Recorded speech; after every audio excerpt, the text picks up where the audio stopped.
Okay, everybody have a seat. We're going to get started.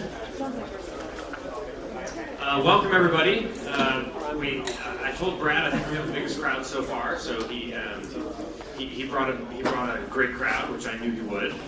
And before we get started, I'm going to let Allison give an announcement.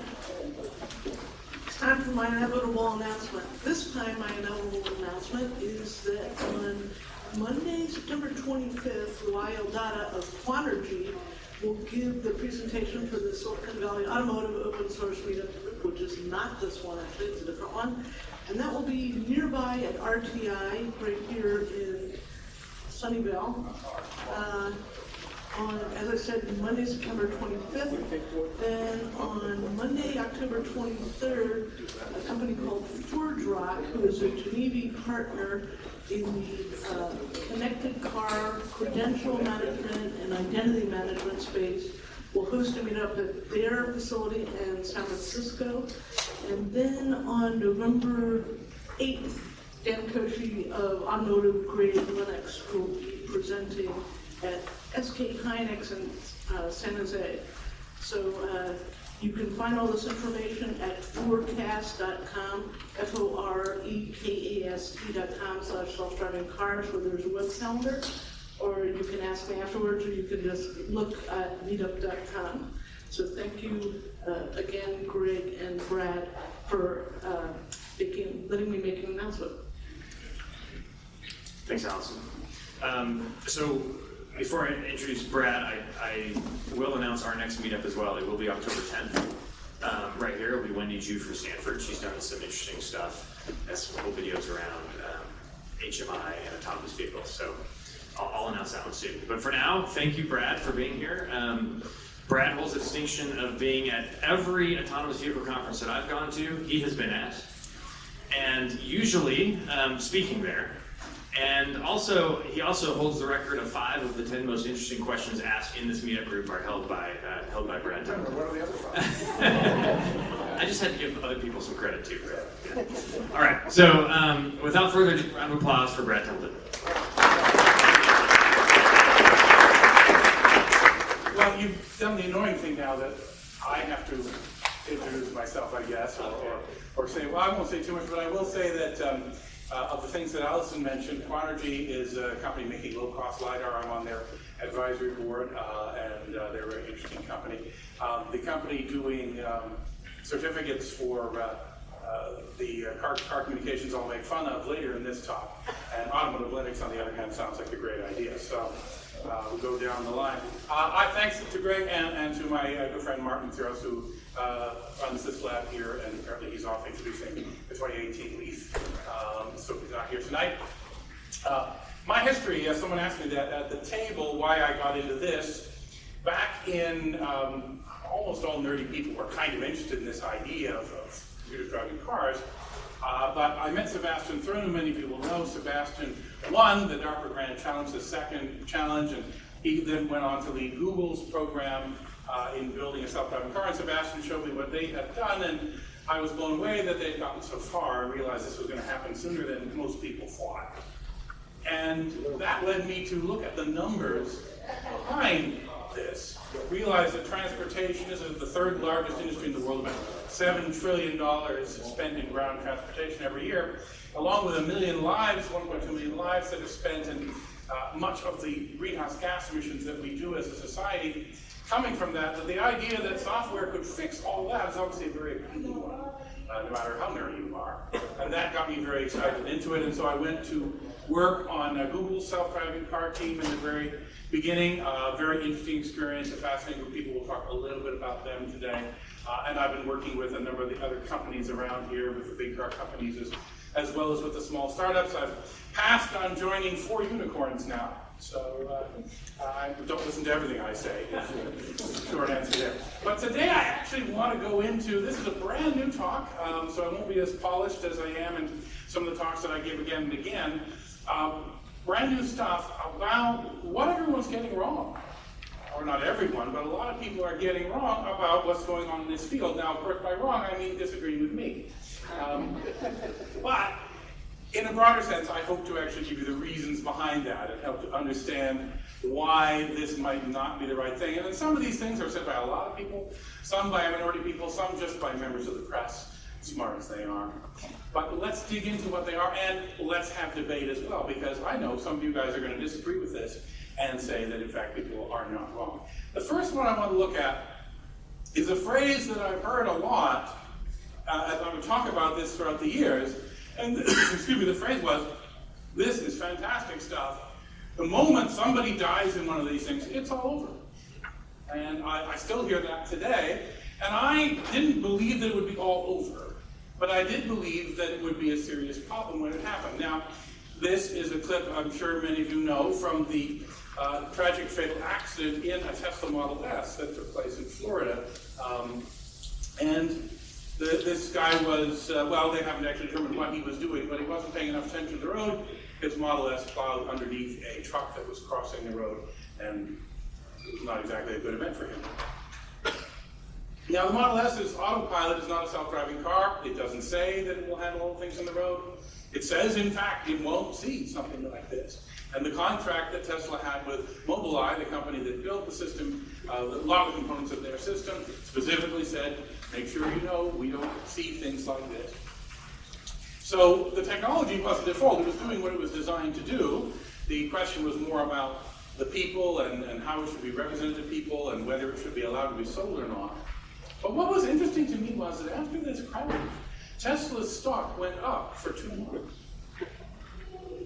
Up for 2 months, in spite of the fact that they had 3 government investigations of the crash from the NTSB, NHTSA, and the SEC, which should scare any stock if the SEC is doing an investigation of your company. There was a lot of press reporting, but in the rest of it, not a blip. So this surprised me, and usually people say, you're too optimistic about the technology. This was one of the things I thought would surely be worse, and yet not. In my other talks, I make a little joke. I say it's a funny quirk we have as humans that people don't like being killed by robots. It's just weird that way. We'd rather be killed by drunks, which is what's happening now. And yet, we seem to be much more okay with being killed by robots than I imagined. Now, people also ask the other big question that gets asked a lot. Well, who's liable in an accident? And we cannot go ahead until we figure out who's liable in an accident. And this accident was a human driving. This is Death Valley in 2005 when they had their 100-year flower bloom. Great. But somebody got a little too excited by the flowers. Or this is a very, intense way of stopping and smelling the flowers, I guess, as you go driving. Why do we care about this? Well, it turns out the answer to that question is very simple. Who gets sued in an accident? This is the United States. Everyone gets sued.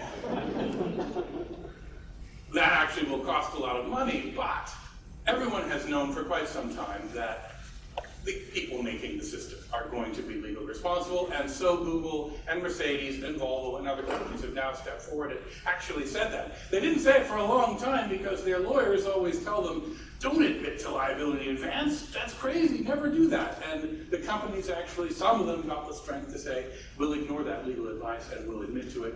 But the reality is it's always had to be this way. Would you buy a car if it made a mistake and you had to pay for it? Would you ride in an Uber if they told you, if the Uber driver crashes, you're going to pay? Your insurance is going to take it in? You wouldn't. And so it's always been the case. And so this has never been the roadblock that people imagine it is. Another thing I see in the law press is heavily breathed reports about a new study that's come out. I'm not blaming this particular study, it's just the most recent one. This is a Gartner survey saying 55% of respondents will not ride in a self-driving car, in a fully autonomous vehicle. And there have been a lot of studies like this estimating consumer perception. And I pretty much compare them all to a study from 2005 about what people will do with their iPhones. There were no iPhones in 2005. The iPhone was released 10 years ago. We're going to have a big to-do in Cupertino next week about that. The public didn't have an understanding of what they would do with the iPhone, what the iPhone meant, and the public, I don't believe, and even the developers don't believe, I don't believe they know enough about what this will do and how it will be used to really make a meaningful consumer step. Now the reality is I've taken people for rides in these vehicles, and they're surprisingly willing to trust them. In fact, they trust them too much. Some people think the problem is actually the other way. I'll show you a little bit about that later on. So, I always take these studies with a grain of salt. I think actually that people trust technology very quickly if it works once. And a technology we all know, it's a robotic technology. If you're in your apartment building and you see the elevator is leaving, how do you stop it so you can get on? You stick your arm in the jaws of the robot. Now, if you said that to people long ago, well, in fact, the early elevators did not have a sensor in them, so sticking your arm in there was actually a really bad idea. But today we've become so used to that idea that we send our children ahead to stick their arms in the jaws of the robot in order to catch the elevator. That's how we get with technology once we get used to it. So I actually don't believe the results of this study, but more to the point, I don't believe the consumers know enough to answer the question. People will never trust it. That's what people are saying. This is a video that surfaced this week.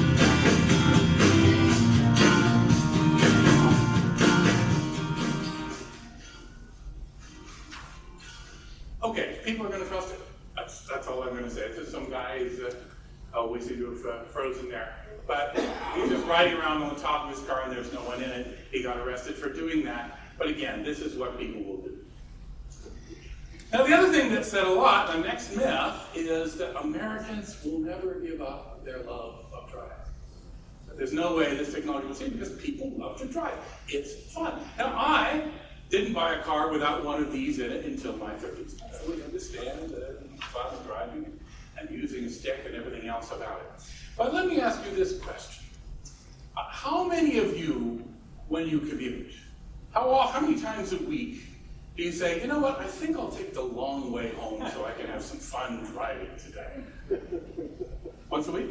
I'd rather go 280 and, yeah, that's a long way for me, and I'd rather... How much longer is 280? It's faster than 101. I don't think 280 is... I'd rather do... Even if it's out of the way. I'd rather do 100.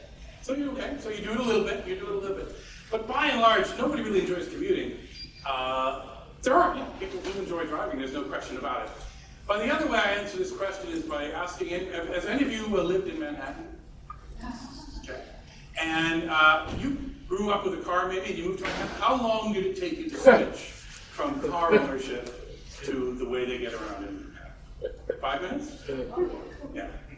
I talked to someone and said, look, I took 3 weeks before I finally sold my car. I really tried, but I couldn't. So it's not as ingrained. New Yorkers are Americans, technically. So it's clearly not as ingrained into the psyche of the United States if people can switch based on this is just the way we do things. It's not that they don't appreciate enjoying driving, and I don't think these vehicles are going to get rid of the joy of driving. They're going to get rid of the joy of commuting, and there are still going to be people who can go and drive in other places, sometimes racetracks, but even just having a car take you to the mountains or the beach is not going to stand in the way of this. Whether you'll see as many cars with gearboxes, I don't know. That may be a little bit harder to find. But there will be driving for fun. People still ride horses for fun today, 100 years after we stopped using them as our prime mode of transportation. Now, the next thing that we hear a lot is that the big thing about this is it enables car sharing. Very common statistic to be cited is the average car sits idle, and I don't think it's actually a very well calculated number because I hear different numbers, 95%, 93%, whatever percent of the day. The car sits idle, and so if we can just share those cars, what a miracle we've accomplished, what a revolution we've accomplished. Well, and because of this, we're going to make far fewer cars. Now, Zipcar publishes numbers suggesting they believe that every Zipcar member, they take 11 cars off the road for every Zipcar that they put out there. Right? That there are 11 people sharing it. Now, that's because the people who use Zipcar don't drive very much, and so it's easier to replace their driving with 1/11 of a car. The average American drives about 10 to 12,000 miles a year, and the average taxi in New York goes about 62,000 miles a year. So you really, to have a car replace 11 people's driving, you would have to go 120,000 miles a year, which is not actually practical for a shared car. So right now, the car sharing services like a Zipcar and so on are focusing on the people who use minimal amounts of driving, that they can indeed replace it with a service like this. In fact, the numbers for the car industry are much better than you'd think. The reason is this. Cars, when you share them and use them as taxis, no longer wear out by the year. Today, we think of a car's lifetime mostly in years.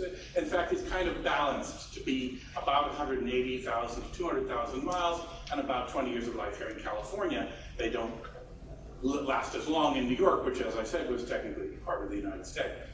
So, when you share a car, it starts wearing out only by the mile, not by the year. The New York taxis are gone in 5 years. They do their 250,000 miles, and they have to be legally taken out of service after 5 years.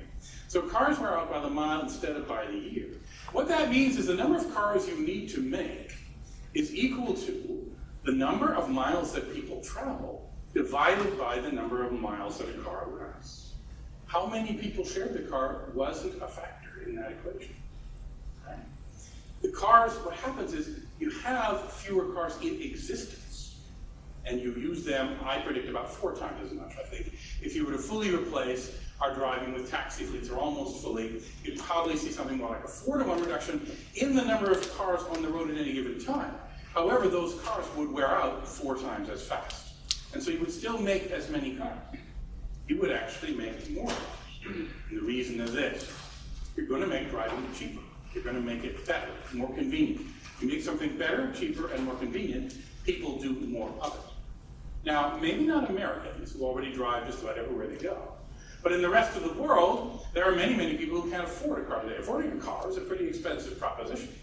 And there's about 1 billion people in the world who do.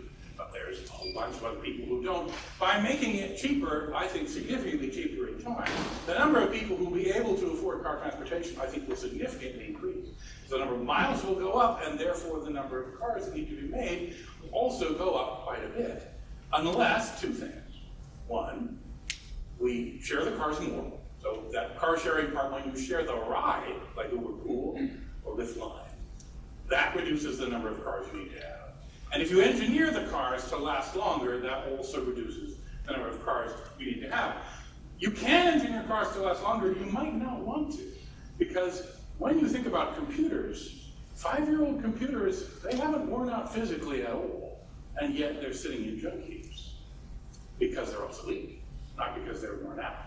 And so when these get thought of as more like computers, you may find a difference in how long people want to engineer them to last, or at least how long they want to engineer certain parts of them to last. Now, instead of this prediction that everyone will do nothing but ride in car services, or nobody will buy this because Americans love driving, we'll actually see at least 4 different philosophies of car ownership out there, probably more, probably some clever entrepreneur has got a new one coming that they're going to found a unicorn on. But these 4 at least will certainly exist, but what market share they'll get is not known to anyone. The retaining of traditional cars, because there are the people who cling to that stick shift and say, you can take the bent steering wheel from my cold dead hands before I will give this up. As well as people who just have older vehicles, or they're in places where there isn't self-driving car service. You will see people who buy a self-driving car for themselves, the way we buy cars today. That is, in fact, the business plan of many of the automakers. They think the way they always have for a long time. They have sold cars to individuals. They want to continue doing that. They are making cars to do that. Now, many of them are going beyond that now, but most of them have a plan along those lines. Starts as a luxury vehicle with extra super self-driving features that move their way down market.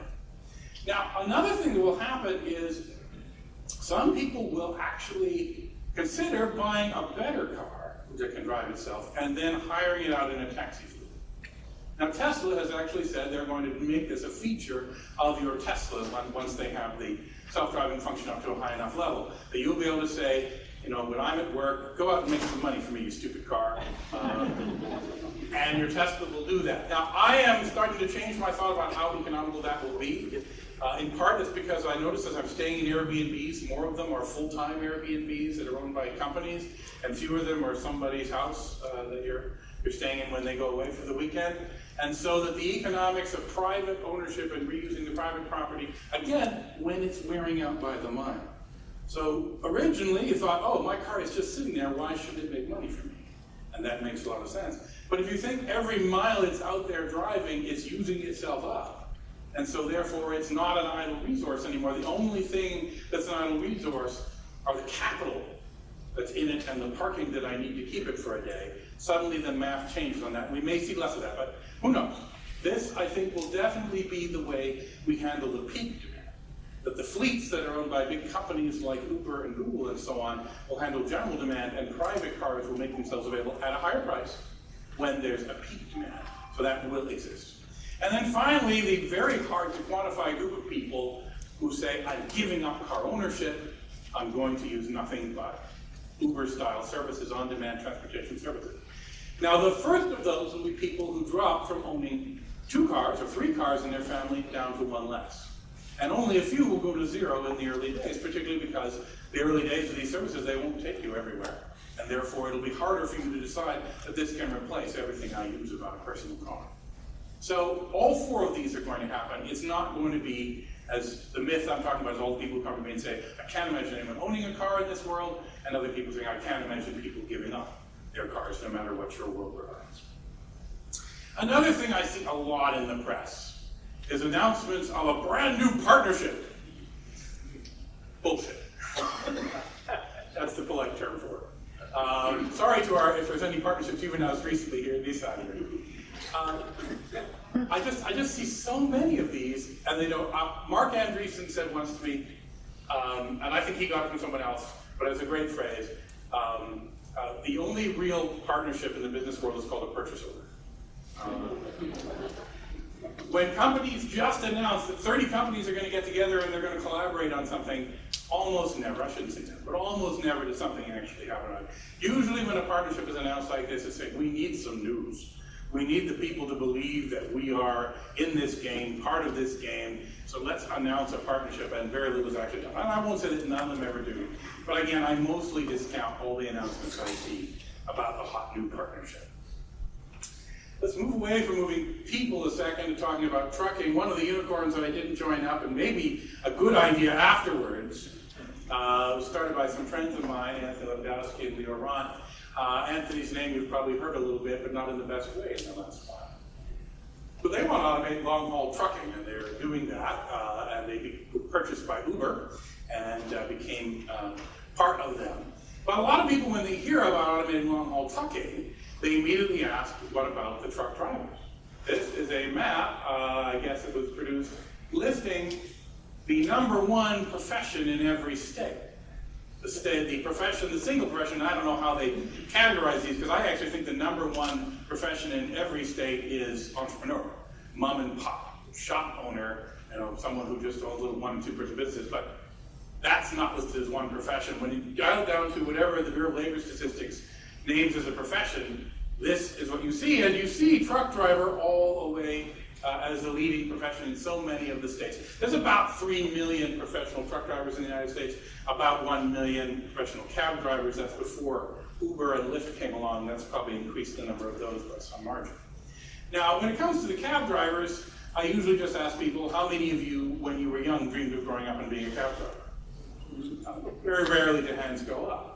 And so that's not a profession that people think of as a career. It's something they think of as a way to make use of a skill. Truck driving is a little higher than that. There are people who spend a career at it. But there's 2 things about truck drivers which say that this is not going to be a profession to live, nor is it one that we're going to want to fight to make live. The first thing is that of the 36,000 fatalities in the United States every year in auto accidents, about 4,000 are involving truck drivers. About half of those are the drivers themselves.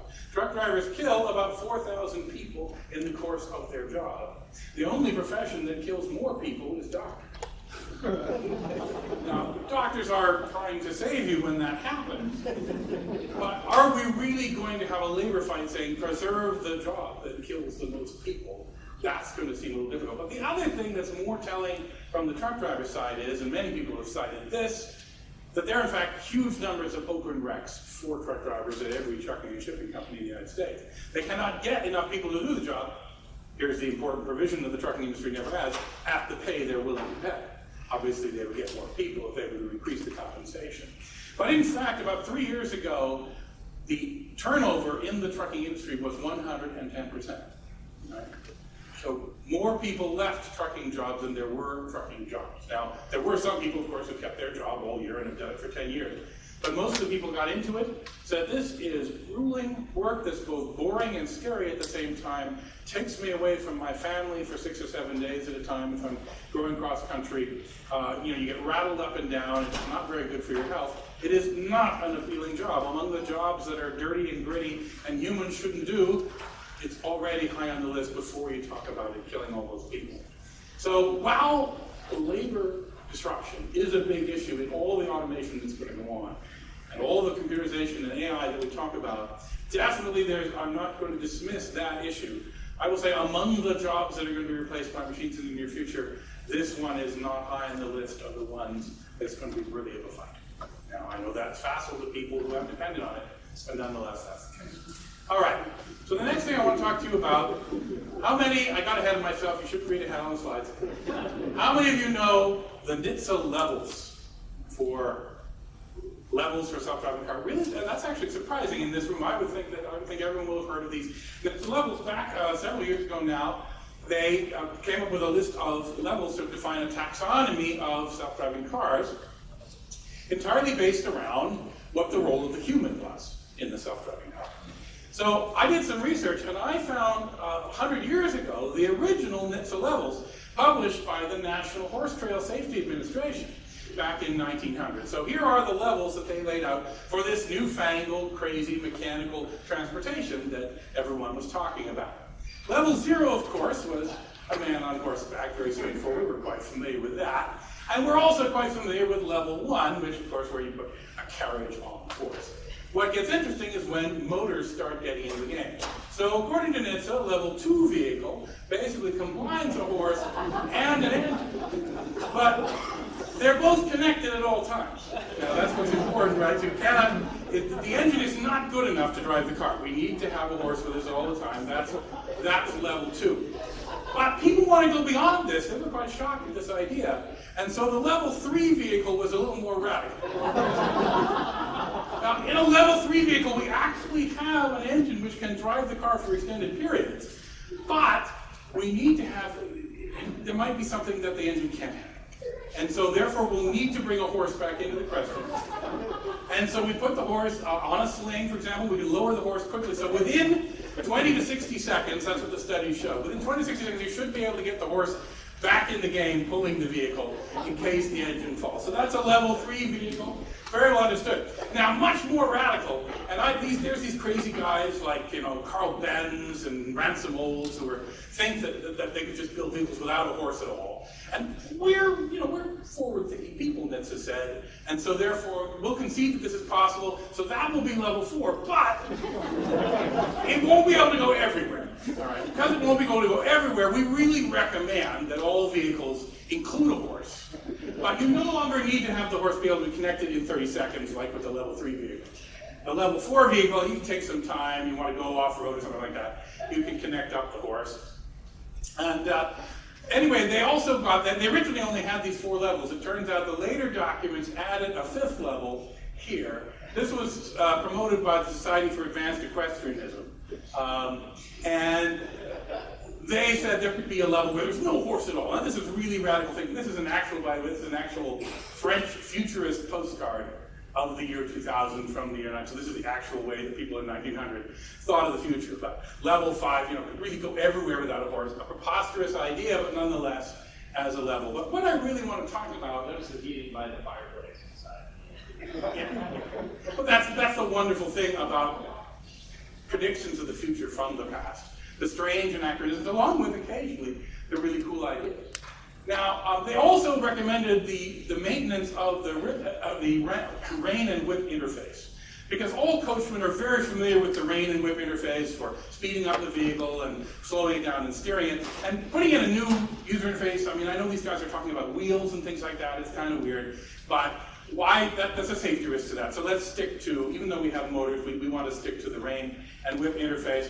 Now the states are thinking about regulation now at the Department of Manure Viscosity, which previously was mostly concerned with horse emissions, as you might expect.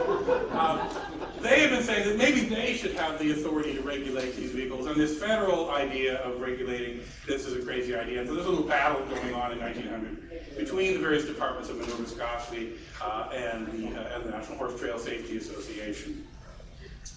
But what I'm really trying to do with this satire is asking the question of, why does it make sense for us to study and understand and regulate these vehicles by what the whole human's role in the vehicle is? Because that's what the NHTSA levels are. They're saying how much human supervision is needed in order for this vehicle to operate. That's what's at the core of the NHTSA levels. We had, I think it was Chris Curtis who came in here and gave a talk on the same theme, saying that that's just one axis of what this is about. Later, NHTSA and the others did actually expand, and in their rules they created a phrase they called the operational design domain. That's a nice government acronym to refer to the fact that there's a whole bunch of other factors of where you're located and what sort of terrain you're on and what the circumstances are to govern the taxonomy. But an example of this horse thinking, this is a photograph. I bet you've all heard of this. You've heard of a red flag law? You guys heard of the red flag law?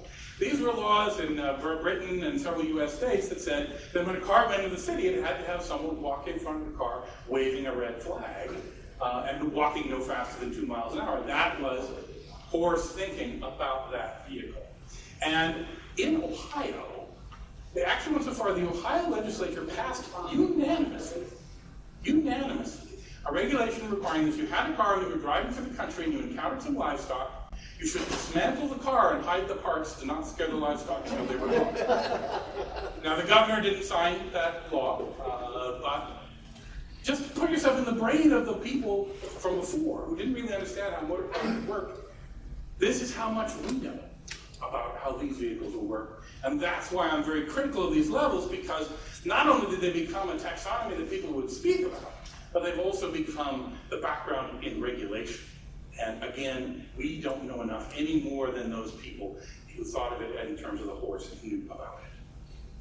Now, let's talk about the regulation that is going on. This is, of course, the very first self-driving car regulations, Nevada's regulations on self-driving cars, which I participated a little bit in, and this is the first license plate that was issued for one at Google.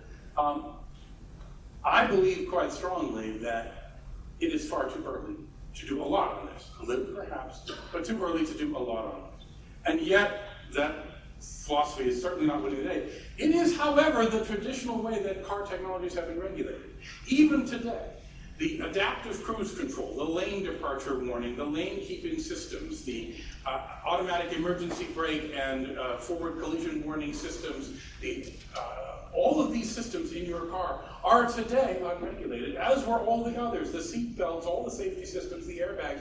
They were all created and tested by industry and regulated sometimes decades after they were deployed. And when they were regulated, it was usually, this stuff's really good. Let's force every car to have this. Every car has to have a seatbelt now. Every car has to have an airbag. Every car has to have anti-lock brakes and stability control. That's the way the regulation works. And the idea of writing, here's my other favorite regulation before I get to it. We're zooming in on a picture of the Google car. It's my favorite feature, the side view mirrors on this car, which does not have a steering wheel or a gas or brakes. You can guess why. The regulations say all cars have to have a side view mirror. That's the way the regulations work. But the government, NHTSA, released, this is just one of the charts from it, 116 pages of draft regulations. Now, they weren't like being really heavy-handed. They knew that the world was different. They admitted that this was a brand new thing to try and do, to regulate something pre-market. But 116 pages of theoretically optional regulations, which you could theoretically just say, no, I decline to suggest a state on this, if you really think you can get away with that. It is much too early. For a technology that doesn't even exist, that hasn't really been seriously deployed, this is not the time. I believe we already have a very strong regulation on self-driving cars, and I can say this having worked with or at some of the teams, and that is, it is already illegal to hit somebody. Okay?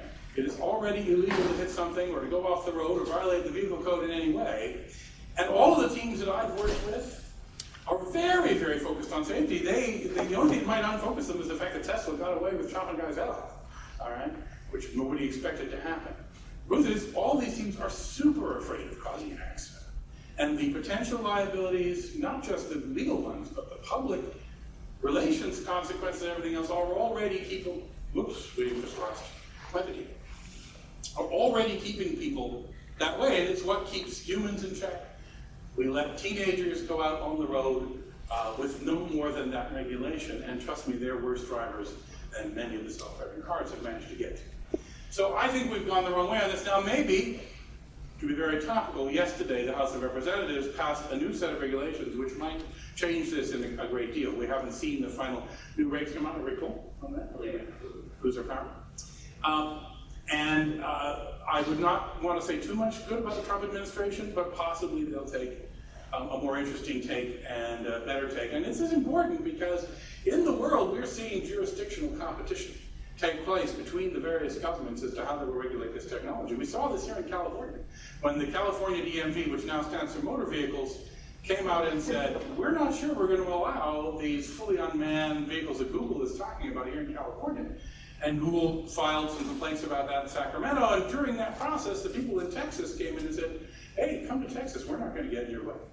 And they did go to Texas and other states with their car, because jurisdictions are competing and saying, come and do it here. And if you don't, if you decide you're the one that slows it down, it could be that you are the one who loses the lead you had. And California has a tremendous lead right now in leading the automotive industry of the future. Another thing that's often said, and by the way, I'm a real pariah on this one. Most people disagree with me on this particular method.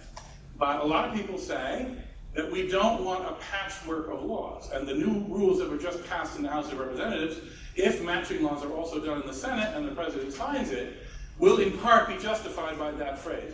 Let's have one federal regulation, keep the states out of it, a lightweight federal regulation, but nonetheless only one, and not a patchwork of laws in all the different states. And I say, well, yes, nobody wants a patchwork of laws. But is it better to have one law that's premature or 50 competing laws which eventually refine to get it right? Well, the answer is it depends on whether you're regulating hardware or software.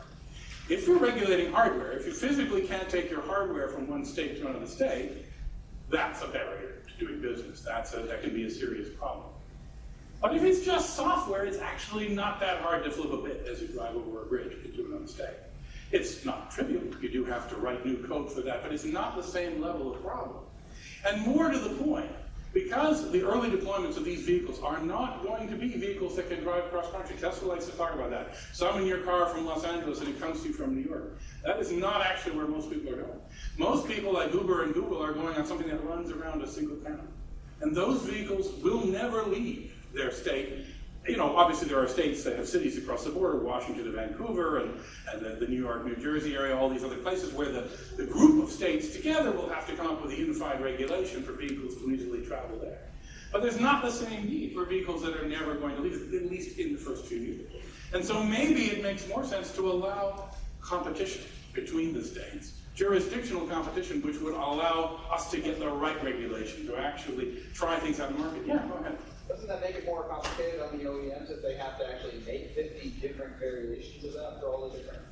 Yes, yes it does. Yeah. No, the question is not, is it trivial, but is the competition and getting the right regulation and understanding the right regulation more valuable than the cost? Again, remember, so if you're an OEM that wants to sell cars in 50 states, you're a little more afraid of this. If you're a company that wants to do deployments in a city, you're less afraid of this. And the changes will not be major. It's not going to be completely different rules in New York as it is in California. Now already many car manufacturers make a different car for California because of its emissions regulations than they do for the rest of the United States, although most of them really split it up like 49-1, because California is the real odd man out in that case. Yeah? I'm asking you, because it's been on my mind, and I've asked other people, and I've usually gotten a lame answer, and you're kind of brilliant, so I'm hoping I'll get, something. No, I'm going to give you a lame answer too, but go ahead. So I'll jump a little ahead. This is an assumption, but I think I'm pretty good on this assumption. Most dealers have dealerships. Some are owned by companies, some are independent. And many of, or maybe most of the dealers make money on the maintenance. The maintenance and actually the financing. Yes. The financing is actually the largest source of income for independent car dealers, and the maintenance is second, and the profit on the car is down below. So, part of me is a lot of the cars they're building along with this, but won't need maintenance. I'm like,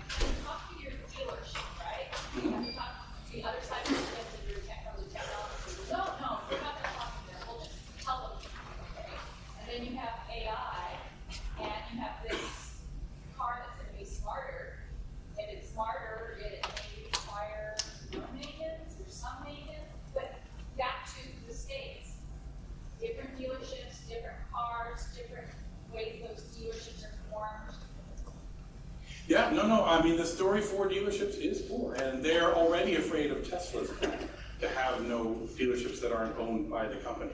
And in fact, that's illegal in a number of states. Car dealers work to protect themselves by having regulations requiring these cars to be sold through dealers. And those are silly regulations, and so Tesla is fighting against them. I hope Tesla doesn't go through the same thing Uber did when it also faced silly regulations, fought them, and then decided regulations don't apply to it at all. Because I think the story of Travis's downfall is you want to make the short version of it. But anyway, getting back to this. So again, there's two models. There's fleet taxi operations, where the cars are owned by the fleet operator. There's no dealership involved in that at all. Now, those fleets will need maintenance, and they may do it themselves, or they may contract it out to independent contractors to do it. The nice thing about that maintenance is the cars will figure out I need some maintenance, and the cars will go off in the middle of the night, and they'll go to a maintenance depot, and they'll get themselves maintained, but only by the company that's contracted with the operator of the fleet to make that happen. The car dealerships make their money from service because I don't know why, because I don't go back to my car dealer for service. I go to an independent mechanic shop myself, but most people don't. Most people think, might as well just go to the dealership I bought it at, and that has built a pretty large business. But it's a business that's under threat, absolutely. And that's what they sell the new one, you come in. Yeah. That's right, and then they do the trade-in to get you in. Yeah, no, it's a big industry, and it's an industry I think is, and in particular the financing as well, which as I said is actually more than the service. And again, if it's fleet-based, the fleets are going to be financed in entirely different ways. There'll still be people needing to raise capital to buy the fleets, but they're not going to do it from GMAC. Unless GMAC decides to get in that business. Which is GMAC, if you don't know that, that's General Motors financing arm, and it's a huge company just because of it. And Nissan, you guys have a financing arm, I presume? Absolutely, and they make a lot of money from it. So, yeah. That's not a great answer to that, but it's just saying that that dealer model may be a model. Now, as I said, and by the way, I should have added when I talked about the four styles of operation, which is, most people are mostly talking about urban people, which is more than half the population of the United States, but only a little more than half. Out in the country, you're not going to have on-demand taxi service that comes to you in 3 minutes. You're not going to be close enough for that to happen unless there's a really high density of cars that serve you. So you're going to see the old model of private car ownership being much more common in the rural areas, and there you might see the dealership model still happening, the financing still going on through these companies, through the banks. So it's not a death knell doom because half the country is still rural and still will buy cars the other way. But the fleet's operation will be more in the city. Now, here's the one that I get into a lot of fights with people about. How many of you would say that, you've all heard the phrase the connected car, right? Somebody haven't heard the connected car. How many of you have heard of the protocols for vehicle-to-vehicle communication, DSRC, for example? We only have, we've got a good fraction of the crowd that's got some familiarity with that. And so this has become a very common theme, that this isn't really about the autonomous car, the self-driving car, which we could come up with a nice name that everyone agreed on, but we can't. But this isn't about that. This is about the connected car, because that's where it's really at. This is what's important. We're going to connect cars. Connection is good. Everyone knows that.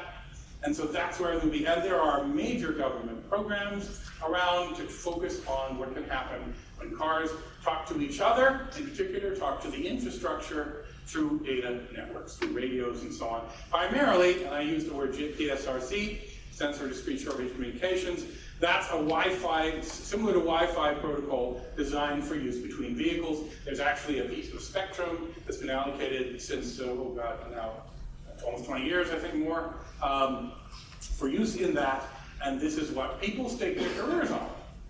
And so, I believe this is also mostly hooey. Now, it is not entirely. There is use for cars to talk to other cars, but it has been vastly overrated as to how useful it is. And I think a lot of people are promoting it still because they know that, but they stake their careers on the fact that cars are communicating with each other. Or, in the cases of some car companies, when they found the press writing that your car company is behind and backwards and not modern and not futuristic enough, that they thought, well, the one thing we could do right now is talk about connecting our vehicles. Now, that's not a new idea. Ever since OnStar, we've had people putting radios into cars. We've had telematics, as that's called, to get some data back and forth on what's going on in the cars. We've had cars that can download data at dealerships for service, a lot of other things. Connecting cars, we've had infotainment systems with abilities to talk to the internet and do things in your car, the same kind of things you can do on your phone. But I want to talk specifically about the thesis that in order to make self-driving cars successful, we need this car connectivity, particularly the car-to-car connectivity and the car-to-infrastructure connectivity. This is the mistake that people are making. The first reason this is so is that this had better not be valuable. And the reason is simply this.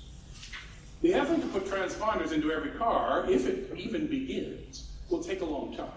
Even if every new vehicle is equipped with this gear, as they hope to have a law requiring by the 2019 or now 2020 model year, that's still only going to deploy into a small portion of the fleet. And so it'll take till at least 2030 until we see a little bit over 50% of cars having this technology available.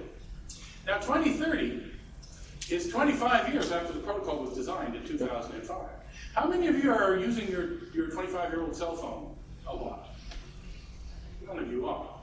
So right away we see one immediate problem, but here's why it better not be valuable, which is a self-driving car cannot depend on there being a radio in the other cars around it. Some might have it, but some will not.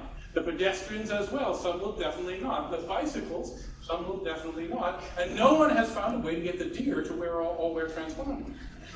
Now, it turns out that 2 million of the car accidents in the year out of 12 million are deer strips. That's not a trivial thing. Everyone thinks it's funny about deer wearing transponders.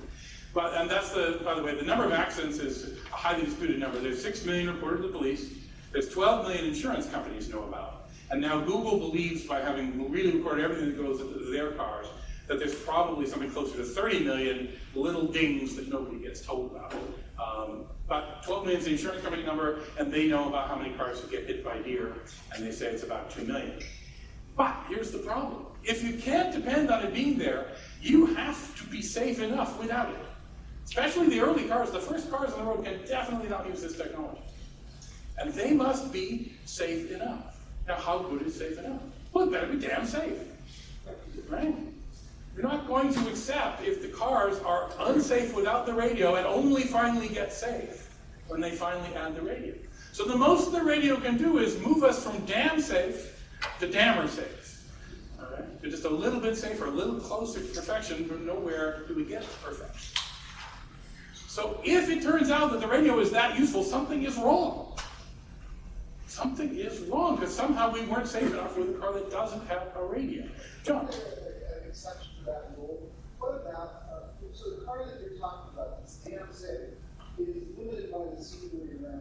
You can't see around the car. Correct. So the radio would be valuable in that case. Yeah, so that's what they call the occluded vehicle. And there are 2 types of occluded vehicle that they get ready. When you get into the use cases, this is, well, no, I said it wasn't useless. I just said just not that useful. So the 2 occluded vehicles that are interesting, one is the vehicle that's in front of you blocked by an idiot in a big SUV who's stopping your view of what's going forward. And the other one is a blind corner, and someone running through a stop sign or running through a traffic light at a blind corner. And so yes, it could provide that. But let's take a look at that. When you get this into 25 million cars, that means about 10% of all cars will have the technology. The 2 to talk together, 1% of such incidents would be detected by that. Very few technologies are successful if they provide no value to the first 25 million adopters. The only way you would ever get a technology to work like that is if you legally require it, because you'll never get past your 25 million adopters when you do that.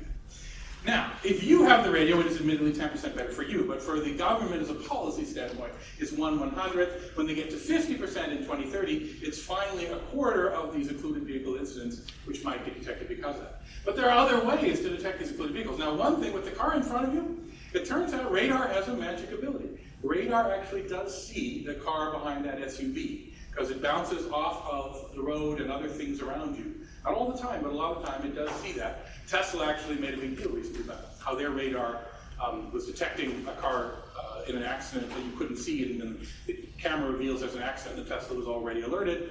That was the radar doing that magic thing.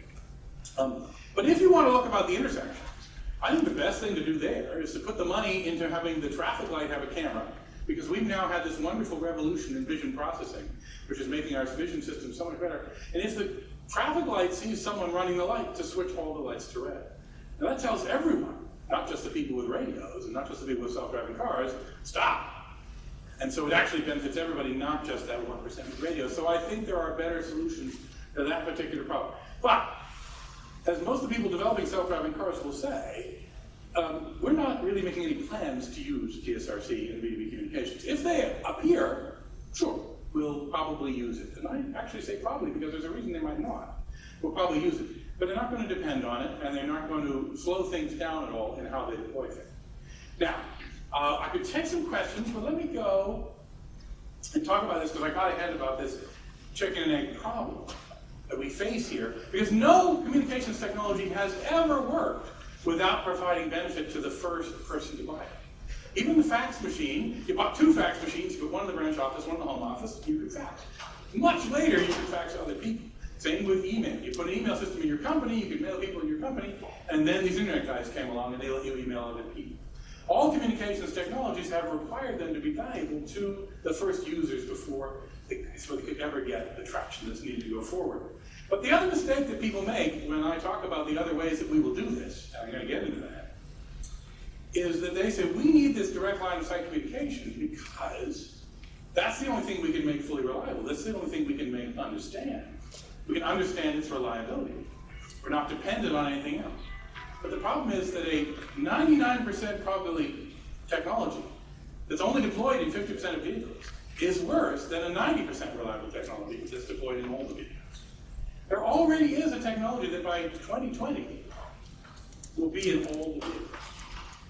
All right. Now, this technology is not as reliable as putting in a dedicated radio into the car and giving it its own antenna and having it communicate with other things. But if you were to go to the companies who make these and say, listen, if you will just put in a little car-to-car protocol in this that will warn people about they're going to hit somebody, if you'll just put that in, we'll give you this 5.9 gigahertz spectrum so you can have more spectrum for your phone to do things. You just put that in. And I'll tell you, because this is a year old, this thing I'm holding in my hand, and I'm going to buy the new model of it probably in about 4 months. And all of you have done the same. These go through a new technology generation every 2 years. Cars go through a new technology generation. Right now, every 20 years, the design on a car starts 7 years before the car comes out. It's finalized about 3 years before it comes out. The cell phone here is running software written yesterday. A car is doing that, so maybe the Tesla, and it wasn't even written yesterday.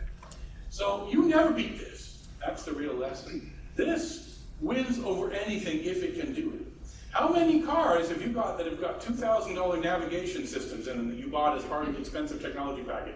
I know you're not going to put it in your hands because you're ashamed. But you bought them. And 3 years later, did you still turn it on? No, because it was better in here. And it always will be because this is being replaced every 2 years. You cannot defeat that, and so it's the wrong approach to do it. Now then we get the 3 problems about the information you might get from another car. The first thing is it might be inaccurate. You didn't build it. When you build a self-driving car, you're really focused on certifying it and making sure it meets the specs that you require. All right? But you didn't build the other car out there that's telling you what it sees or what it's doing. So you don't know how good that is. You can hope it's good. You might be able to look at the manufacturer and say, I trust Nissan, but I don't trust Mazda or something like that. But you didn't build it. It's not under your control. It might be inaccurate. Now, worse than that, though, it might be lying to you. It might be teenagers saying, ha ha ha, let's broadcast there's a car stalled in the middle of the freeway at rush hour, and all the cars brake for it. I mean, I don't know if that'll happen a lot, but it's certainly something that becomes possible. But worst of all, and the reason that this is actually, the real reason I talk about that, is it might be attacking you. It might be trying to break into you. Now the problem is this. All the plans for vehicle-to-vehicle communication, vehicle-to-infrastructure communication, provide data of use to the driving system. They're not for the infotainment system. I don't care if someone comes in there and changes my music to trance. Well, I do care, but that's not a big issue. If they can get into my driving system, I'm much more concerned about it. This is a 2,000-kilogram robot that can wander around going all pristine on people. All right? This is not something we want to have happen. So I think we want to teach our cars the same thing we teach our children. Do not talk to strangers.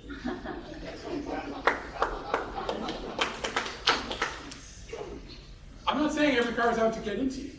But in the computer security world, we have a phrase. We say attack surfaces, which means ways that someone could get in. And you don't want to open more attack surfaces. I believe we need to secure the driving systems of these cars better than we've secured almost everything out there. Because we're talking about millions of 2,000-kilogram robots with big engines that could do very serious things. If I were the People's Liberation Army, I would probably have planted employees on the teams of several major self-driving car projects already. Because that's not that expensive. And everyone's very hungry for talent. And if someone comes up to you with a fantastic resume, you look that deeply into everything in their background. I don't know if you do. And we're talking about the ability to kill more people than a nuclear weapon at a much lower cost than a nuclear weapon. And maybe not even trace back to you, although I don't think you should count on that. It does sound like a bad movie. It sounds like a James Bond movie. Huh? Yeah, yes. Torres has written this story. Other people, no, I'm not the only person to think of this, absolutely. But what I'm saying is, unlike most of those movies, this is not out of the question. Right? And so you want to minimize the amount of communication. So I believe that these cars are going to talk only to their headquarters, and if they're smart, and their sensors. And if they're smart, they'll be paranoid about what they get from their own headquarters and from their own sensors. And the idea that we will have a government mandate saying every car should talk into every car it runs into and exchange messages in a complex protocol, that seems dicey to me, unless there was a big benefit. So yes, the excluded vehicles are a benefit. But do they justify a new attack surface? That's much harder to say. Yeah. So given what you just said, are you proposing that on our phone we're just getting an alert and there's no interaction between the phone and the car? That is or correct. The phone and the car need to actually talk to be able to... So you're proposing the phone is sitting up on the dash, watching for itself and not getting information? Your phone? Well, so I have an architecture that I haven't released yet, actually, and let me see if I'm going to skip ahead. Here we go, but, oh no, I'll get to it in a second then. Okay, it's too far ahead. But yes, that the driving system will not receive commands from the information entertainment portions, which is mostly your phone. Today in the car is this big console thing that they charge you $2,000 for. You'll notice Google's car had no dashboard because Google knows you don't want your music in your car. You want your music that you already have in the device you're carrying. They know that because they make that device. Apple makes that device. And other car companies have taken a while to figure that out. And then they produce these two things, Android Auto and Apple CarPlay, which really suck. And I'm sorry, but I think I blame the car companies rather than Apple and Google on that. But it could be not. I don't know the actual reason for the really bad design of those. But yes, now the car will stream information that the phone can get. So an outgoing stream, that's okay. So the phone could give you a nice image where you can see everything that's going on. Your phone will be able to talk to the car's headquarters and say, I have a new destination for the car. And finally, there'll probably be a small screen and voice interface inside the car, especially if you're not connected to the network, where you can say, hey, stop now, or take me somewhere else, or do any of the basic interface commands you need to do with it. Yeah, that's the architecture I have. Communicate with as few as you possibly can and verify as much what you communicate with. Okay, this one's going to take some, we're going to get through all this, but go ahead, at the back. You're talking about strictly automobiles. The industry's bigger than that. I saw a demonstration of actually swarming technology used in construction equipment, and they laid out a 10,000-foot runway in about 6 hours. Cannot be done by man that way. Sure. Yeah, for specialized tasks like that, a fleet of vehicles that's going to build a runway, that's not a problem. That's a constrained environment. That's not going to be something that foreign spies are going to take over. Now, so actually, when it comes to people taking over your car, I scare you a little bit with the foreign spies. I admit that's a Suarez novel, or maybe it's something else. Mostly, you want to worry about how somebody could, organized crime could make money. So that's your car going and saying, hi, I've disabled the brakes, please put in 2 Bitcoin if you would like them to work. That's probably the thing you should be most scared of. Or someone trying, assassination is not, but most of us are hopefully not assassination targets. However, the use of this for assassination is not out of the question. For delivery of weapons is not out of the question. And for extortion against both people and car companies. That's another thing that I think would be the kind of threat models you actually have to deal with. But let's face it, the extreme threat model, the foreign government using it as a weapon, that's the least likely, but it's so big that you multiply the two together and it becomes something you want to worry about. There was another one over here, or yes, right there. How can you expect these cars to be more secure than what we're people make computers more secure than that? Oh, we do. I mean, even though today's cars are designed with absolutely no security in them at all, they're very rarely intruded into. So it's not impossible, and there are lots of people who've done sample demos of them. But there's lots of, you have tons of computers in your life that have never been broken into. And partly it's the motive. Some don't have a motive to break in. Partly it's the amount of connectivity. Do you air gap the computer from the rest of the world, which is what we cannot fully air gap these. I'm sorry, nerdy term. Air gap means no connection at all between two things by wires or even by air. You don't have Wi-Fi or optical with air gap either. So it's badly near. But anyway, there are a lot of embedded systems that are highly secure. Very small embedded systems actually can be even formally proven to be correct, but that only applies to very small systems. So very complex systems, which is the kind of thing, I mean, Google's car runs on Linux. It's not one, wonderful operating system, but not one that's that you're necessarily going to be able to prove secure or so on when you deal with a problem like that.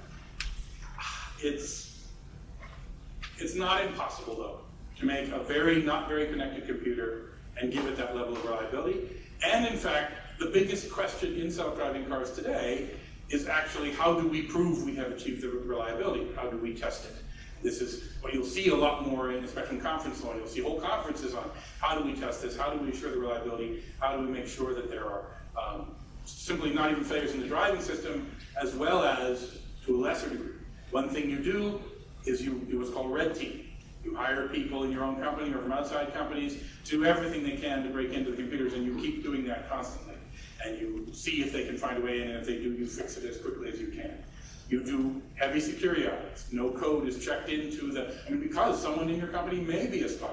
No code gets checked into the code base without being reviewed by security people as well as the technical people. This is the level of security that will be necessary to make these components up. They are not going to be like Windows or Android or iOS, all right? The blue screen of death, you don't want it to be really of death. So that's not what's going to be running on these systems. Yeah. Why can't people run through the security? I got this back in the day. Why can't they have this in and do Have a what? defense and intelligence service? They might, but they don't currently. Well, but most, and that's not a perfect process, of course. There are people who get through that process. But nonetheless, yeah, I fear, actually, because I think it'd be a terrible way to run a team, to have to do that or to have that level of suspicion. But I think it's something that should be on consideration. I want to mention another alternative. We talked about this protocol, DSRC, which is a Wi-Fi style protocol.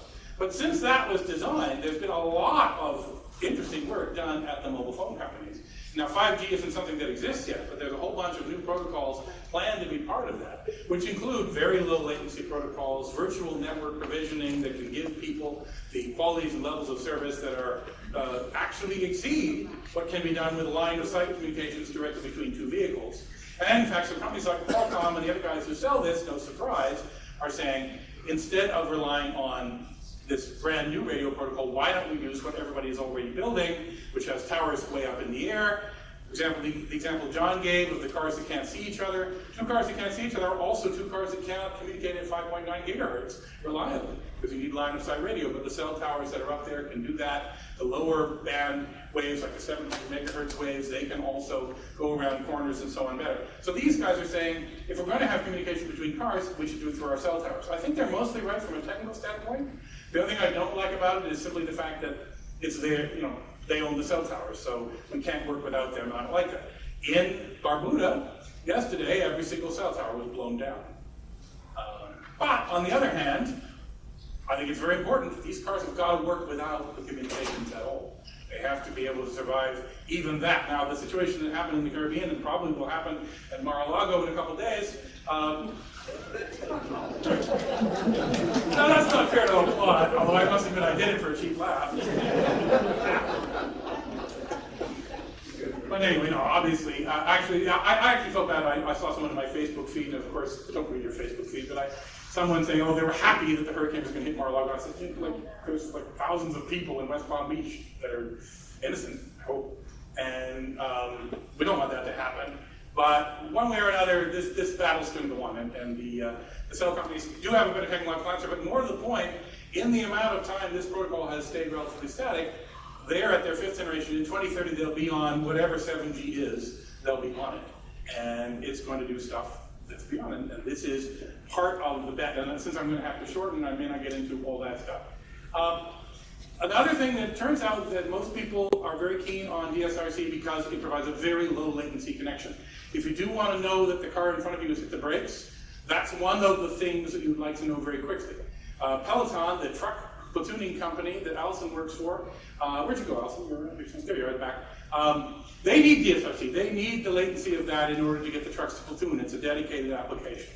But for ordinary cars, it turns out most of the applications are not low latency. Knowing when a traffic light is going to change is not low latency. They know they're going to change seconds in advance. They don't just suddenly on a millisecond's notice decide to go from red to green. Cars that get stalled on the side of the road. Well, yeah, if you want to know the instant it stalls, within 1 millisecond it stalls, you need low latency. But if it stalled a minute ago, you don't need low latency to make that happen. So most of the applications don't need the low latency, and the mobile data networks, even at today's 4G latencies and reliabilities, actually are very good for most of the applications.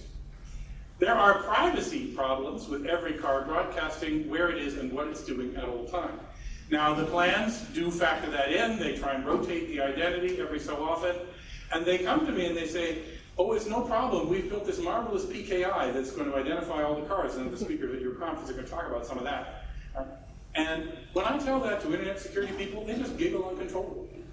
Because we've been trying to build a working PKI for the whole internet for 25 years and we still haven't succeeded. And that's with people with a lot of skill in that area. And the fact that people in the auto industry think they're going to build a successful working PKI to protect security and people's privacy in a short time, well, they're geniuses if they do. That's all I'll say about that. So yeah, I advocate this thing instead, the disconnected car, which is not fully disconnected. It does talk to headquarters, it does talk to its sensors, but it minimizes its communications for the reasons that I outlined of security and privacy and the minimal value. In fact, if you want to get extreme about it, I'd even say if you get a car that legally has a V2V radio in it because a government law demanded it, maybe you should slice the wires on, rather than have your car exchange messages with every car that's out there. In fact, I say this. If you want connected autonomous vehicles, and this is a slogan of some conferences I've been to, pick two. It could be a connected vehicle, sure, but not autonomous. It could be an autonomous vehicle, but not connected. It could be connected and autonomous and not a vehicle, that's your phone. At least some phones are autonomous, hopefully not too many of them are yet. They have a little bit of autonomy to them. This is a difficult problem, and getting all three of these, I think, is the wrong challenge to aim for. All right, since we're at time 1 to get in Q&A, let's talk about the next myth. We've got to do stuff with the infrastructure. We need to build new infrastructure. We have to repaint these lines. You see how bad these painted lines are on this road? This is us driving to the Eclipse up in Idaho, this is the middle of Nevada, so I don't actually expect them to paint their lines all that well. And this is once again, in my non-charitable way, I'll say people who say, infrastructure is my bag, therefore there must, and I hear self-driving cars are hot, therefore there must be an important role for infrastructure. I think that's wrong. I think that in fact, the self-driving car is really the intrusion of computer and internet thinking into a world which has had infrastructure thinking for too long. And the internet has infrastructure, but it's built with a very different philosophy, a very different style of thinking that was named by a friend of mine the stupid network. Now, the stupid network was a term created in the 1980s because the phone company was selling something called the intelligent network. How many are old enough to remember IN? Oh, really? Okay, some people are old enough. IN was all the new phone switches that could give you call waiting, voicemail, call forwarding, all these features on the phone you already had on your desk. You called them up, you ordered those things, you got them on your... I see there are some younger people here. There used to be phones on desks. Not so common anymore, but the intelligence, as the name suggested, was in the network, not in the phone. But the internet turned that upside down and said, let's make the network as simple and stupid as possible. But all the smarts in the phones, the laptops, the web servers, that's where everything that makes the internet innovate and grow is. Innovation at the edges is the other way you've heard this expressed. You sometimes heard it called network neutrality as well. This is why the design of the internet, which has stayed the same since the 1980s, has allowed the greatest innovation in the history of the human race. I might be able to go that far and say that. The greatest period of innovation in human history, based on this philosophy: keep the infrastructure simple and stupid, put the smarts at the edges. So stupid roads and smart cars. Don't make the roads smarter. I thought it was funny when some car companies went out and said, we've got to repaint all these lines, they're so bad, our car isn't finding the lane markers. No, that's because your car is too stupid. In the amount of time it will take to paint those lines, the software people would figure out how to look with the bad lane markings. And I'm being facetious there because Google's car did that when they started it. Google's car likes broken lane markers. It likes them better than freshly painted ones. Actually, freshly painted ones are confusing. They all look the same. The ones that are bent and broken are great because you know exactly where you are because you recognize it. That's one way of doing a car. It's not the only way. The point is, almost always, it would take a very important problem before you convince me you could fix it in hardware more quickly or more cheaply than the software people could figure out how to fix it. And that's why we do this. I think that the thinking in infrastructure should be mostly bare paper.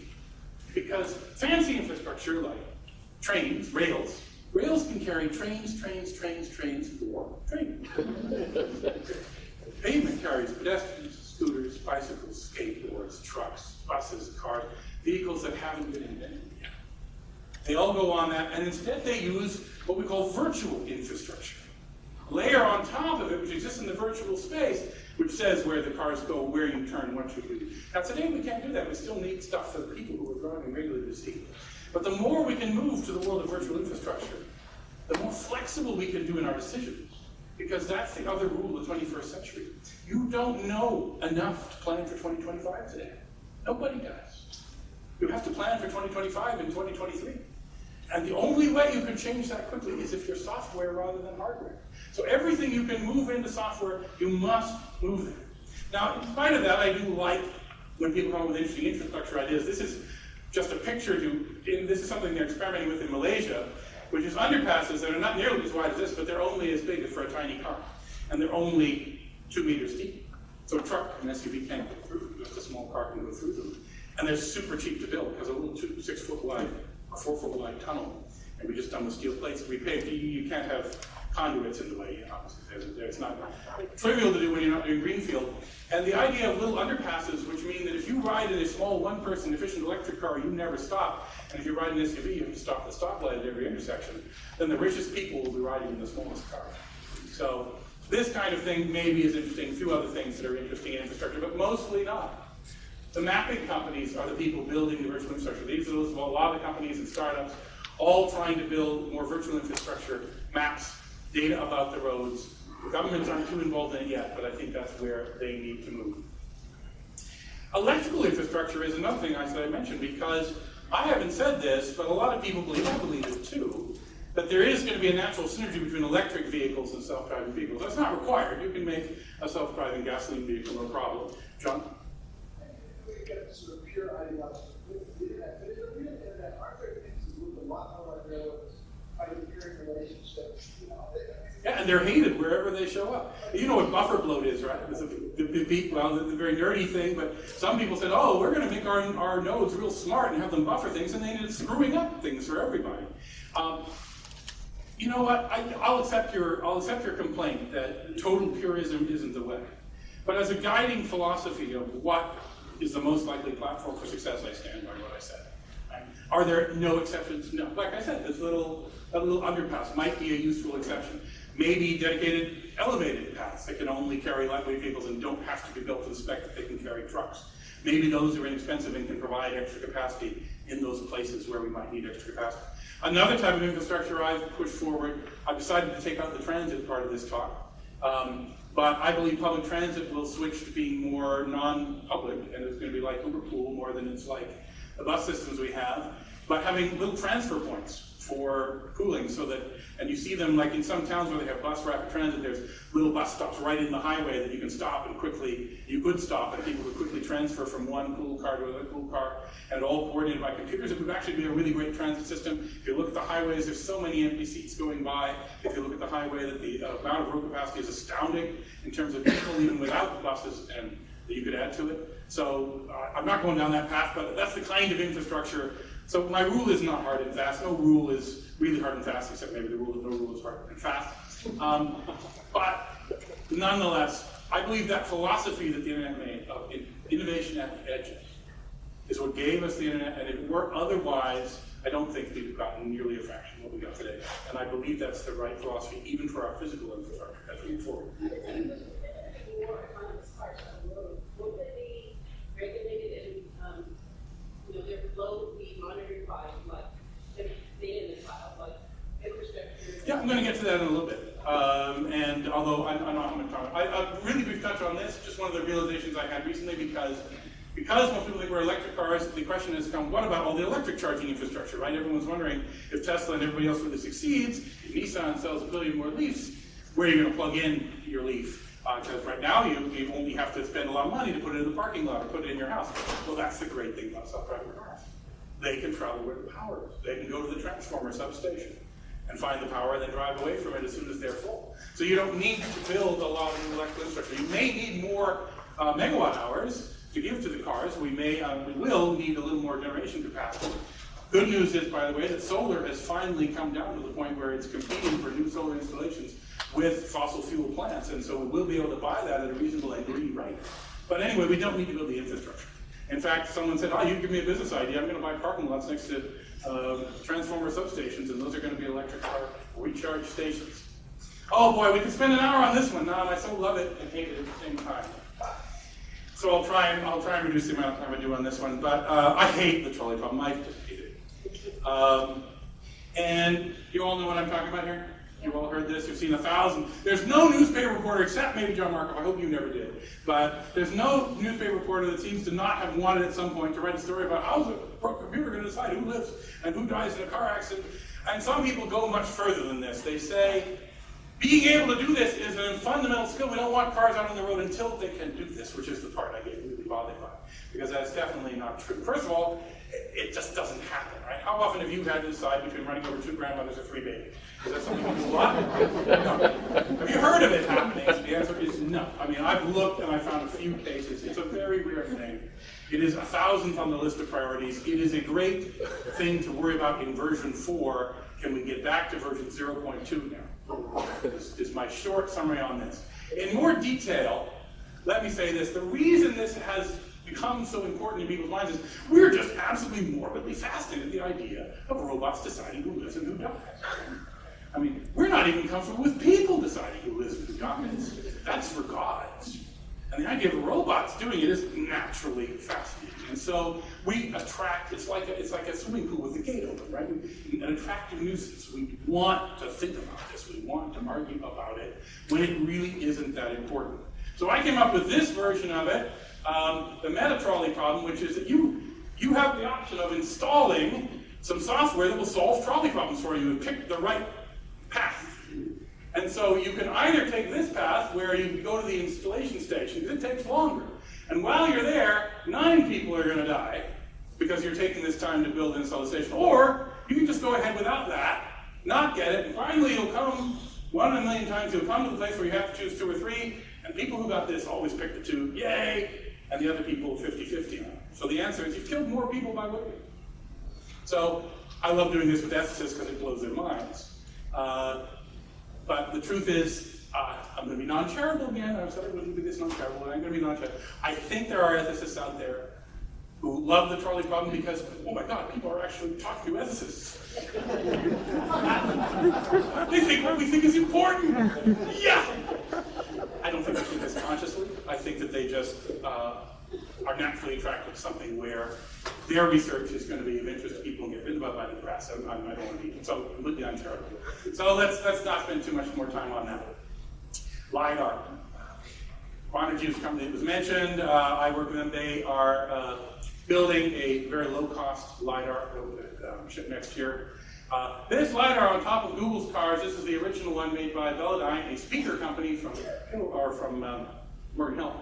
Cost $75,000, and a lot of people looked at this and said, God, you have a $75,000 thing on your car, and then even after people started making it cheaper, and Google built their own LiDAR, and then Google sued Uber over building the same LiDAR, and a lot of other things went on, people have nonetheless said, LiDAR, bad idea. Elon Musk hits you with a stick at Tesla if you suggest putting a LiDAR on the car. Now, he does that because he wants to build his car with what you can get today at commercial automotive grade levels, and because he wants to ship a car. So he has other reasons for doing that. And a lot of people have hope that because human beings can drive with just 2 cameras, actually we can drive with just 1.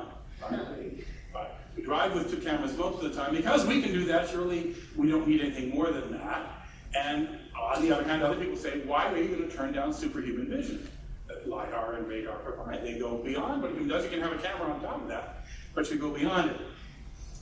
The other thing that people say, so they think LiDAR is really expensive, and so that's why companies like Quanergy promising to make one eventually for $100, and 3 or 4 other startups, probably more than like a dozen other startups today, promising they will have them. And the reality is, even though computer vision is cool, and will someday be able to perceive at the safety level that we need, it is not there yet. Right? It cannot do it yet. When it will do it is impossible to predict. Some brilliant grad student will get more than their PhD by getting it to the level where it can surpass the safety levels and reliability levels that we need. But LiDAR is not very high resolution, but it's at that level of reliability in terms of seeing things within a certain range. LiDAR is expensive, but there's no doubt that LiDAR will be cheap. Not just because all these companies are promising it, but because of our friends Moore's Law, design for manufacturing and volume manufacturing, all those things are guaranteed, so it's been silly. But the other thing that people say against LiDAR is, I don't think people want to have some big spinning thing on top of their car. They want a car that looks like a regular car. Does this look like a regular car? I was going to use the Prius, but I was coming here, so I put your No, this car says, look at me, I'm saving the planet. What are you doing, planet destroyer? People want to be different. They want to say, look at me, I have got the futuristic, wonderful thing. I am not killing the earth. I know. I was going to say, the 2018 came out. I did not put a 2018 up here. I put the older version. But look at the Prius. The Prius also, not the prettiest car in the world, but it outsells all the other hybrids by a large margin. Even outsells the Camry hybrid. Even though the Camry, sorry, it's the #1 selling car in the world. So people, I think, I never understood all these people who said, oh, these cars shouldn't look all freaky and funky and futuristic. That seemed like, for the early adopters, that is just totally wrong. Now, another thing people have said is they've imagined these cars would be more expensive than regular cars are today. And that's because today they are big, expensive sensors, all this other stuff. But look at the inside. This is the dashboard of the Google Firefly, the little buggy car that's a koala bear you've seen running around this town. They're now taking it out of service, but you've probably seen one if you're around here. There is no dashboard. There's no pedals. No radio, because again, they think you have your phone with you and you're going to get your music on your phone. But think about it. What does all that stuff in a car today cost? All the pedals, the wheels, all the driving systems, the tilt steering wheel with electric motors, the motorized seats. I went through a list of luxury car features that you could buy. And almost every single one of the features you'll see in the list of features in a car is a feature you don't need if you're not driving.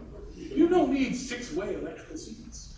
You don't need the tiltable steering wheel, fancy controls that you can use without looking at them, and all these other things. You don't need the backup camera and the rear. So just go look at the feature list on any car. You will be amazed at what doesn't go in it when the car is driving itself. And so this thing, yes, it's going to have, today, $10,000 of extra sensors on it. But in the future, $1,000 of extra sensors and computers, and maybe even less. And I can guarantee you that all the stuff that's missing from this car costs a lot more than $1,000. A lot more. So these cars are going to be the cheapest cars out there, and it's one of the reasons that driving is actually going to become a much cheaper activity than it is today. Another one I hear a lot is, oh, these cars are all going to be out circling for parking, and you're going to say, don't even park, just circle waiting for me so that I don't have to pay for parking. That also is really, really silly. First of all, your car ages by the mile, and so it's much cheaper for it to park than it is for it to wear itself out, driving around and congesting itself. But more to the point, in the future, parking is going to be really cheap, because we're not going to need it. And while the car is disconnected from the outside world, it will talk to its headquarters where it will make requests on what I call the spot market, isn't that a funny name? But the spot market in parking, they'll say, I need some parking near here, and they'll get the lowest bidder, and that's going to be a really low bid because you're going to be the most polite parkers in the world. You'll park at the back of the parking lot, valet style. You'll leave if a human comes who's willing to pay more. You'll be a customer that literally costs nothing and never gets in the way of other business, and of course you'll get that really cheap. So parking is going to be super cheap even when most of the lots go away. And cars are not going to circle, and they're probably not even going to do what some people worry about, which is the car will drive someone into work and then go all the way home so that it can serve the other person in their commute, or if they're staying at home on the stuff they do. I think the taxi services will do that. It's just not going to make sense for you economically to do that. That's the old school thinking of car ownership. Congestion. Well, this has got two different answers. Little sad irony, this picture taken November 13th, 2015. The day that night, terrible things happened in that town, and we got out just in time. But this idea that these cars will get rid of congestion is actually false to begin with. They're actually going to cause more congestion in the first few years. It's actually going to be a problem, because these cars are going to make traffic jams very tolerable. In the past, when you say, oh God, I don't want to commute at 8:30 in the morning because it's terrible, I do this. People say, I want to have a meeting at 9, I say, can we have a meeting at 9:30? Can we have a meeting at 10? Because I don't want to drive in that. And now I might say, yeah, sure, meeting at 9, no problem. I can be doing email on the way in. And so there will be more initial congestion from these cars. Only when we get to some of these things that people talk about, coordination between the cities of how people move, congestion charging. This is London, where they charge a fee to go into downtown, these sort of things. These are where the solution to congestion lies. And there's actually a lot of, I think we can get rid of traffic congestion entirely, but that's not the subject of our talk tonight. Huh? Yeah, Manhattan, has it put them in? When? Yeah, when I was there, so 2012, truckers delivering. Oh yeah, for trucks, yeah. Yeah, I didn't know. They haven't. The United States, generally, the idea of charging for roads that taxes already paid for is politically untenable. It is in most cities. I'm actually going to skip to a little bit of a self-plug. These are some robots I work on. I just wanted to mention that it's all about cars is another myth, because 1/3 of all trips we take in cars are actually to get stuff. So moving cargo is actually really important, a big part of it. That's why our team here is working on not just delivering these, but making robots that can deliver goods, go on the sidewalks. So we've got these running around Redwood City. If you go up to Redwood City, you will see them running around the sidewalks, bringing things to people. So I'm going to take that quickly because I want to get to the car companies. Oh, here's another Nissan car. And is that made in this lab, this guy? He's made in your lab here. Excellent.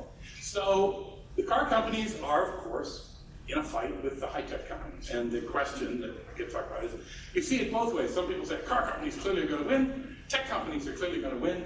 Who's got what expertise, who's got what ability, and it's not as simple, of course, as it sounds. Show car companies thinking really weirdly. Here's BMW, the makers of the ultimate driving machine, building a car, well, you can't see links around here, with a bookshelf in the back seat. Now, it's a concept car, of course, but very different from the thinking of BMW. So some of the car companies are trying indeed to think that way. There's a German company that may have some problems saying, trust your life to our software. Why would we lie to you? But at the same time, some people think that this has actually done a favor to this company because it's now forced to move into the future in a way it wasn't before.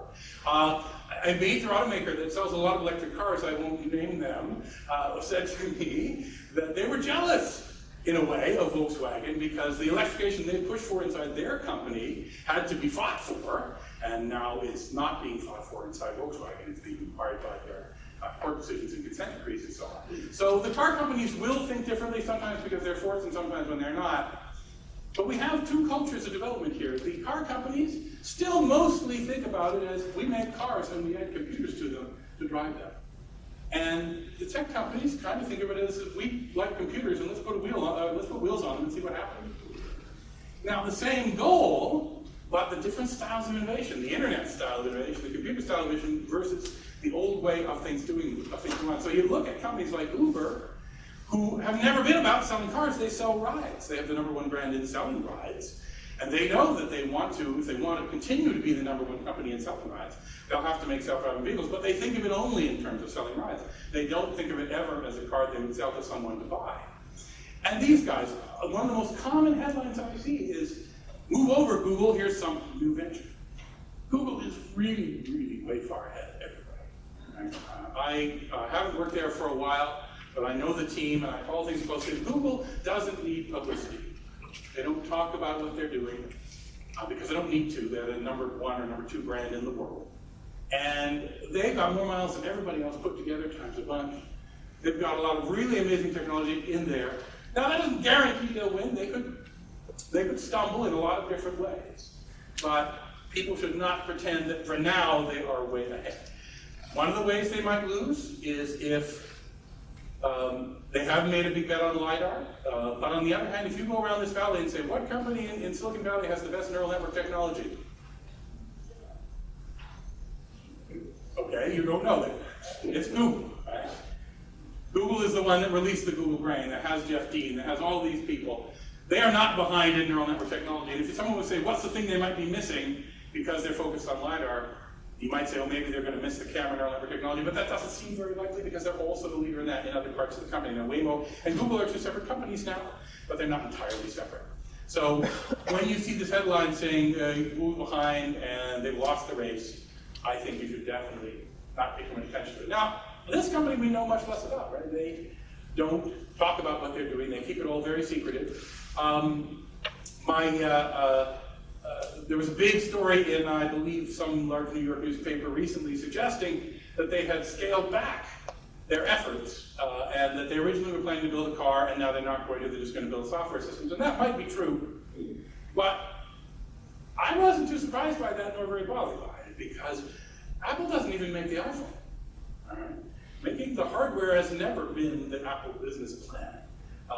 And in fact, it's very likely that the self-driving cars in the future might be manufactured in China. They might be manufactured by Foxconn. Foxconn has said that they're interested in making cars. And the reason is when you summon an Uber to take you somewhere, if you use Uber Select, anybody use Uber Select? You're a little bit rich. You use Uber Select. Do you care if it's a Lexus or an Audi or a BMW that comes to pick you up? You don't. The brand is no longer meaningful. And if it's got no brand at all on it, but it is a car that's comfortable enough for you, you'd probably be quite happy with that. And that means it might be made by Foxconn or SAIC. Apple trained Foxconn how to make a high-quality phone. Nobody thinks the iPhone that they make isn't a high-quality phone. But this is a likely future. It's not one the American car companies are very happy about. This project is so secret, I only have learned one top secret fact about the Apple car, which is it will only work if you have a new iPhone. That might not even be a joke. I mean, you never know. You never know, right? You never know when that comes. So some people come and say, oh my God, self-driving cars, they're here already. Everything is, it's already coming, it's done. And I constantly get questions like, can a self-driving car do X? I'll say, well, of course not. They're not even for sale yet. They're not even on the road yet. They're just being tested. If you want to ask, will they be able to do X? Maybe we can give you an opinion. And then we get the other people who will say, this is decades. These will not exist in my lifetime. And I used to say to those people, why, are you going to die young in a fiery car crash? But there are arguments for both sides. But the reality is they are going to happen sooner than most people think, certainly sooner than the decade people. But they're not going to happen everywhere. But one thing that will make people's intuitions wrong is to look at the industrial world and the tech world. On the right is an ad for an electric car from 100 years ago, almost. That's how fast industrial innovation takes place. We're finally buying our electric car. You recognize the thing on the left, which 10 years ago Steve Jobs did his big speech about. And every single one of you had that or something like it in your pocket 5 years ago.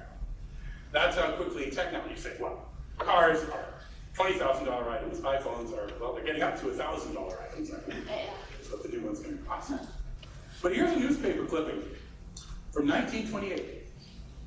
1920, about 90 years ago. 89 years ago. It's about the death of the horse and buggy industry. And they report that the buggy output is down 2/3 in 2 years. And most of the companies have died just in the last 2 years. Now, this is 1928. The car has been around for a while at this point. But when the time comes, the car industry pushes its own predecessor off a cliff very quickly. And that's in the 20s when the pace of change is what? Faster or slower than today? Yeah. So don't be surprised if the change can be remarkably fast. I'll skip this. We have the little trailer. Oh, that's a Twizy, so that's good. We'll put the Twizy over there. This is just my vision of what the car of the future looks like. It looks like the most common trip of the future, which is a short trip across town, for which a vehicle like the Twizy is actually, sorry, it should be Twizy. Twizy. une fille comme les Twizy, c'est très belle. I'm Canadian, so I can do that. So, few hundred parts, not 10,000 parts, electrical, no dashboard, very expensive, lots made. And that sets a series of winners and losers. But that's from another talk, so I wanted to talk about the other last 3 myths and finally who wins in this game. So this is something I hear a lot. Rod Brooks, if you know Rod, he's a very skilled roboticist. And I know I gotta get some more quiet. Very skilled robot. Rod has written 2 or 3 blog posts about this. I just thought of this really hard problem for cars. They can't handle my street in Newton. They can't handle this police officer redirecting traffic. And so therefore, it's a long way away. That's the message we get. And the answer is, there are hard problems, and there will be for some time. But the mistake is thinking these cars have to go everywhere and do everything in order to make a difference in the world. How many of you have ridden in an Uber? Yeah, you all have. What percentage of the car fleet would you say is Uber? Yeah, maybe less than 1%, and also of the geographic area of the United States. And yet it's changed all the dynamics of transportation in a short amount of time. So people say, we can't deploy this until we solve all those really hard problems. Well, how many of you recognize the graphic on the right? You recognize the graphic on the right. This is from one of the presentations here at Nissan. They built this control room so that when the car encounters something it can't understand, it talks to the control room. As I said, they will talk to their headquarters. The control room says, here's how to get around this problem. For now, maybe even forever, here's how to get around this problem. And that problem is solved as long as we have data connectivity in that region. The cars know where the data connectivity is good and bad, and when they're unmanned, they don't go where there's no data connectivity if they think they might encounter problems with them. So you can make it work without solving all the problems. So it's not. The other thing I'll say about the people who come up and say, I've just thought of this really hard problem. If you just thought of it, so did the teams working on this about 6 years ago. Right? And they're all building simulators, and they're putting every problem they can think of in 1,000 parameterized versions into their simulators. They're putting the crazy problems like what should I do in the floods in Hurricane Harvey? Those are probably going into simulators right now, the strange problems which just appeared to us there. These things are all going in. Every car will have gone through all of those weird things. Maybe every so often someone will indeed come up with a brand new thing, but it gets rarer and rarer as time goes on, and the cars take more and more millions of miles. Google's cars have already driven dozens of human lifetimes worth of driving, encountered everything that a person would encounter in that amount of time if they only drove to California and Arizona and a little bit of Washington. But they're going into other places, and so there are ways to solve those hard problems. And someday even this, because it's not going to go to Indonesia first. Yeah, it's really chaotic to drive in some parts of the world, in India, Indonesia, and other places. This technology will not be something that just takes over the world one day long. In this decade, the 2010s, it'll just be pilot projects in some nice, smooth, easy places. That's where it'll be. When those pilot projects have proved themselves out, then there'll be a land rush, and people will go after the cities that are most lucrative and easy to do. And it'll spread around the world. It won't be a Tesla that you can buy in California and put it on a boat to another country and have it drive there. It won't work in the other country. It'll only work where the people who built it have certified that it can meet the safety levels of something they're willing to sell. So it won't spread around the whole world. So yes, if you think we have to build something that can drive absolutely everywhere, you're right, it is decades away. But these cars changing your life is not decades away. Thank you very much.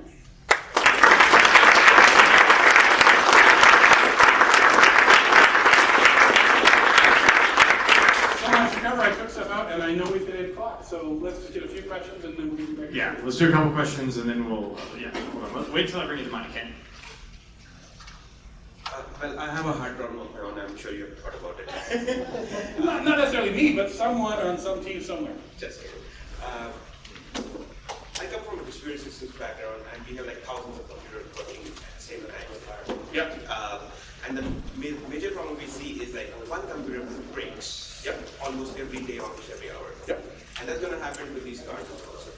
Yep. So, because we have too much more computers in it, how do these cars get over these faults? It's their faults, but because there are so many of them, it becomes wrong. Well, so when it's fleet operations, as opposed to a private car, but even if it's a private car, if your car has, now if it's a safety-related breakdown, well, hopefully the goal of the teams is going to be to measure safety-related problems and to get them below the levels that they require in order to sell the car. If it's just a mechanical breakdown just so that the vehicle detects some kind of engine problem or something like that, as we have happened, the car will pull off to the side of the road. Within 2 minutes, another car will show up, you'll get into it, and you've lost 2 minutes of your day. which is a lot better than if the car you own breaks down, where you have to get a tow and then get a rental car and take it to the dealer and get another tow and everything else. It's going to be a much more pleasant decision. That's another reason, by the way, that you might not mind it's a crappy Chinese car that isn't very reliable, as long as it's safe, because breakdowns won't be a problem. Yeah. So if I heard you correctly, you're saying it's not really that much technology problem at this moment. It's probably more of an adoption problem and how to, increase the in-vehicle experience to make more people drive in it, or like convince more people to not really drive but ride in it. No, I'm not saying that. Okay. A, there's a lot of technology problems still to be solved. I don't want to pretend there isn't. And B, I think people are going to rush to ride in it. I don't think there's any need for marketing to convince people to get into it. Not for the first, the 40%, the early adopters, and I don't know, what's the second the early majority. Yeah, you're going to need to refine everything if you want to get my, later adopter people to come in. I almost did that terrible thing of saying my mother, because I was just having a Skype call with her, and she was reminding me of how the world's going to hell in a handbasket, and I say, who's this Helena you keep talking about? But anyway, so sorry, that was a sexist stereotype to bring that up, because it does come to your mind when you've just spoken to her, but those late people will they will take and need this. And there are the people who will never get in it. I fully expect that to be tough. Okay, so so basically my question is like, when do you think it will stop becoming like really technology issue and more of a basically the question is like, when does it become mainstream? Yeah, well, so it's going to be city by city. So there's going to be cities where there aren't any, or there are just the luxury Mercedes and Nissans and Infinitis that do it. There'll be other cities where they're everywhere, like Uber. There's places I go and people there is no Uber here, there's no Lyft here, why do you keep talking about that? And everyone in the city, there's no one who doesn't put up their hand and say, I've ridden it. So it's going to be geographic like that. And it's going to be based on the companies who are going to say, some of them are going to say, we think it's really important to be first in a market. Now, nobody knows if that's true. Some people believe first mover wins. Some people believe first mover does not win. But the people who believe first mover wins are going to say, oh, there's a city that doesn't have it. It's pretty easy to drive in that city. There's lots of money in that city. Let's invest the money and deploy a fleet there. There's lots of money. Google, Apple have more money than God. The car companies have slightly less money than God, and the rest of the people can raise it from the Sand Hill Road, which has more money than the whole Pantheon. So, But is the technology ready to start testing it in many other cities already? oh yeah, no. In Phoenix, Google has I can't remember how many families it is, but I think it's 100 families who are able to access their self-driving car service over an entire 100-square-mile area for all their trips. With safety drivers. Safety driver, but the goal is the safety driver never touches the vehicle, and if they do, then it's a whole incident report, and they work to fix it, and they get the number where the safety driver needs to touch down to as low as possible. Now, I think the last number that was published out of Google was they had gone about 50,000 miles without the safety driver touching it, they want, 83,000 miles, and that was a year and a half ago, so I don't know where they are now.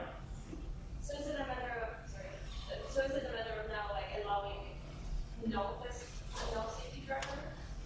That is the goal, obviously, for everyone. No, you only need that when you want to do commercial deployment. For testing, first of all, you don't want to put the public in any risk, so you want to do that. Secondly, the law currently requires a safety driver while testing. But even before the law required that, everyone was doing it because you don't want to take any risks. Risks with your own people, risks with property, but most of all, risks with the members of the public. The goal everyone has is for a production service to obviously operate with no safety driver. Do we have another question? Let's do one more question and then we'll wrap it up. Who do you pick, Brad? Whoever has the best question.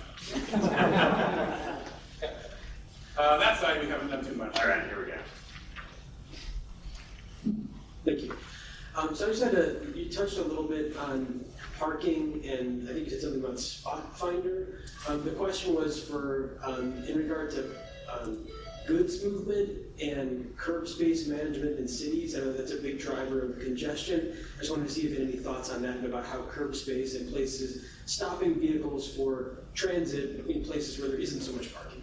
Yeah, I've actually, for our delivery robots, we're focusing more suburban, so there's not that issue. And we're on sidewalks, so there's not that issue. So I haven't been studying that nearly as much. I think that there's still lots of places to stop.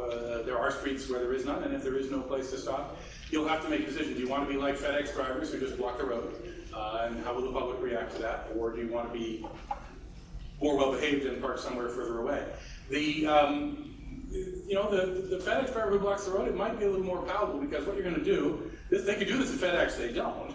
But as a delivery robot is coming up to you with a delivery, your phone will be beeping before they get there, and you'll see it. And if it's well coordinated, someone to receive the package will be at the curb, and it would be no worse than a car briefly stopping to let someone out pick up a package. It is possible to do that. I'm not saying anyone has done that, but it is possible to do something like that to make it better than it is today. Because today, yeah, we all see this. We see these delivery trucks parked, quote, parked, unquote, double parked and so on, blocking the road, and we would like to move away from that. So you're not seeing a future where you have collaboration between cities and delivery companies where you find available spots on the street? Well, no. So parking spots are owned by cities. They're also owned by private entities. And yes, no, I do believe there will be a market. And I made it's a pun calling it the spot market, because spot market is a term used for real-time prices of anything.